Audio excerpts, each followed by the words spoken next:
In this video, we're going to be talking about solar lentigines, also known as the dreaded age spots.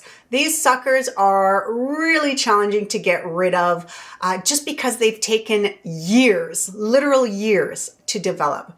This is caused by UV exposure. So even something that happened in your youth will come out in your 40s and 50s. You're very welcome. This is why everybody talks about SPF, especially because this is the big one. These ones are typically found on the face. They can be on your hands, on your arms, literally anywhere where you have a lot of sun exposure. Sun spots form when your melanocytes become overactive and they produce a large amount of pigmentation because it's trying to protect the skin. That's really what we're doing when we have the melanocytes flare up. It's trying to prevent the skin from being cooked. So if you did a lot of tanning in your youth, it is going to come out all over your skin, and it's also going to break down the elastins and your collagens within your skin much faster. So again, SPF, that's why the main push. They are well defined. They are flat brown marks that don't fade seasonally, so they're pretty much dominant the entire time. And again, as I mentioned, it's due to breakdown of your collagen production. And the thing with these is that they compact within themselves. So you have pigmentation that develops at the base and comes to the surface, and then your skin exfoliates or dies, and you create new skin. As we age, that slows down. And then what happens is that because you've had a lot of melanocytes spitting out pigmentation in that area, what ends up happening is it almost compacts within itself. So it's like this crusty layer. So it's really hard to just treat it topically because you're kind of flaking off it layer by layer, and it can be very deep. And I've had them on my hands, I've had them on my arms. I have done multiple treatments, not just skincare, but multiple medi spa treatments to get those suckers to break down. But these are key important ingredients. It's going to be very similar to the post-inflammation hyperpigmentation. One of the really good ones that you want to look for, of course, is a solid form of vitamin C, a good brightener within the skin. As I mentioned in the last video, vitamin C helps with collagen synthesis. It also helps to prevent further radiation breakdown of the sun, so it's really good to be used during the day. It's not an SPF, but it is a very powerful antioxidant and works exceptionally well. You want to do something about 10 to 15, and if your skin can tolerate it, 20%. But again, it's something that you would slowly build up because again, the skin can only do so much at a time. So please be very cognizant about which formulation you're using. I have lots of options that I put on Shop My Shelf that you can build up to. Don't go right to the 20%, please. Okay, I know it's bugging you, but please start low, make sure that your skin's acclimatized to it, and then you can gradually move up. So vitamin C, like I said before, helps with collagen synthesis. It helps prevent further damage from the skin, from the radiation of the sun, and it's also tyrosine inhibitor, which is what causes the melanocytes to produce more pigmentation. You need a retinoid, some version, whether it's retinol, retinal, or tretinoin. Again, it depends on your skin and your skin type and where you are, but you need to get that skin to rejuvenate.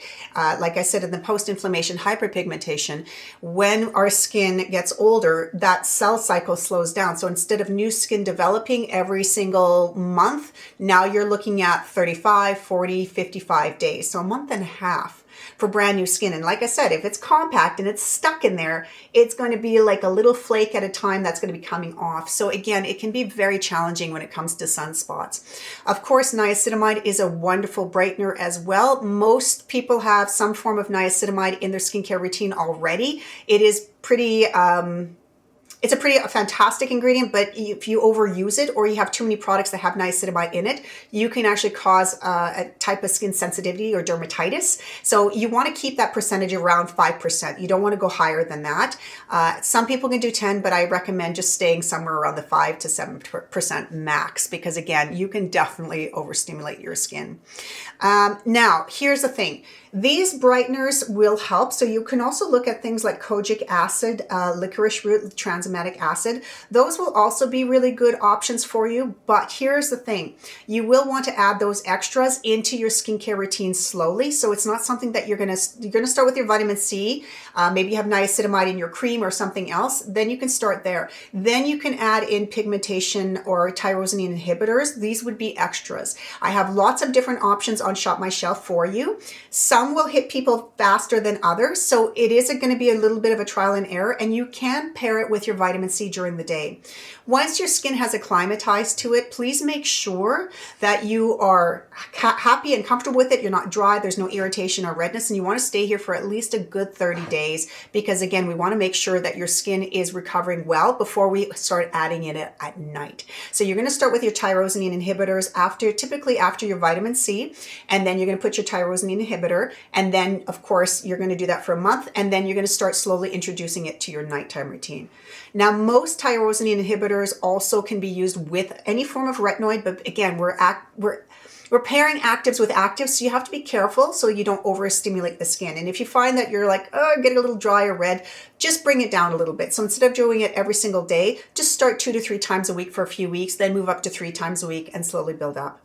You never want to use these the days you actually exfoliate, so please make sure you are taking a break from these ingredients when you're doing your exfoliation routine once or twice a week, whichever one you choose, and that you're also doing some sort of medi spa treatments, because as I mentioned, I had one on my hand and I had one on my arm, and it took several, and I'm going to be very blunt, several hardcore laser treatments to break it up. Plus, I also did microneedling, because what we want to do is fractionalize the pigmentation, and if it's thick and compacted, it's really hard to break it up. The other part is when you're using any type of microneedling, the cure system will be great for the superficial, but it's not going to be great if you have deeper sun spots. So this is where going to a medi spa would be fantastic, because it can adjust the needle length, and it also depends where it is. Okay, please don't do this at home. You really risk injuring yourself. Go to a medi spa and also see if they have a brightening solution that they can pair with their microneedling system, because that's why we go to medi spas. They're trained, the professionals, and they have the higher percentages usually of tranexamic acid that they'll use somewhere within their treatment after they've done the microneedling. So keep that in the back of your head when you're looking for a good medi spa to go to. Make sure they have all their credentials and that they're well versed in their tools, because it is easy, especially if you have skin of color, it's really easy to cause issues if they don't know what they're doing. So unfortunately, like everything else out there in the profession, there's good ones and there's not so good ones. So please make sure you go to a professional and don't go to a newbie because they're still learning. And there's nothing against newbies, but when you're working on something specific like this, you want a pro. So those are some of the things that you can look at when we're talking about sun spots or lesions. And like I said, it's not a one and done. It's going to be a process, and it takes time. When you see it come to the surface of the skin, this is good. Sorry, my brain just kicked in here.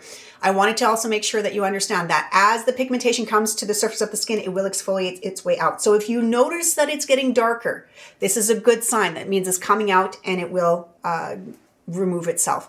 But please be patient and understand that you're going to need several treatments to get rid of it. But there is a way, and if I can do it off of mine, I know you can as well.